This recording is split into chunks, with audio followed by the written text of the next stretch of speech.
we've talked about stress before. How bad is that, and what is it actually doing inside our body when we're under that? Stress is the #1 body breaker, and it is destroying us today.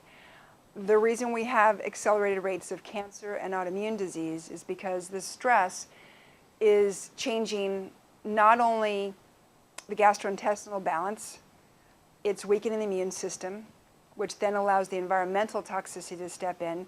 So what I'm trying to say is we're getting bombarded today from so many angles. The air, food, and water is polluted. The medication overload that people are taking. The stress of how to manage their lives, put food on the table, make a buck, and still figure out how to retire. So because it's coming in from so many levels, this stress, it's completely wiping out immune systems. And when you have that, you're literally this open playing field for this unhospitable environment to take over. And then it's kind of, where's the wiring going to go? Are we going to flip a switch and now it's autoimmune disease? Is it going to cross the blood-brain barrier and now we're dealing with Alzheimer, MS, Parkinson's? Is it going to have genetic mutation and now we have cancer?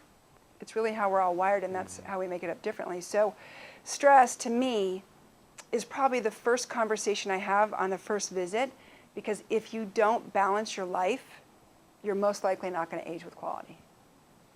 And you mentioned that stress can come in a number of different forms, right? It's not just job pressure. It can be toxicity as well. Yeah, it's all angles, and today I don't know one person who's not getting hit by all of them. So we talk about genetically modified organisms in the food, the herbicides, pesticides, the xenoestrogens coming off the plastics. Okay, so that's environmental. Then you've got psycho-spiritual, where people are feeling disconnected. We have a very chaotic, fluid world right now where it's very unpredictable, and people don't like that. There's no sense of security. Then you've got your own inner stress of how you deal with such things as anger and fear, and what do you do to download? Do you suppress that? Do you stuff it down with food, whether it's pizza or hamburgers or booze? And then you've got the poor diet. So not just what's in the poor food supply, because there's nothing really left. There's no nutrient-dense foods. It's very challenging. But then it's that eating fast food on top of it.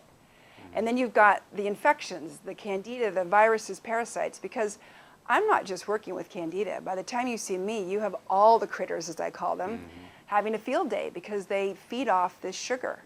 And that stress will elevate adrenal hormones, which also stimulates blood sugar. And before you know it, you're just having a cascade of feeding all this frenzy. So it's coming in multiple ways, and you have to be aware about all of these ways and start to look at your life and start simply. It's all complex, but it's actually really simple. You just really sit down with yourself and go, hey, what really feels out of balance in my life, and what baby step can I do today to start to make this difference? Because before you know it, you've gone from this level to this level to this level. If you allow the education and the awareness and some discipline, you can't get away today. I don't think you can age with quality unless you are diligent. This is a house, and if you don't take care of it, it crumbles.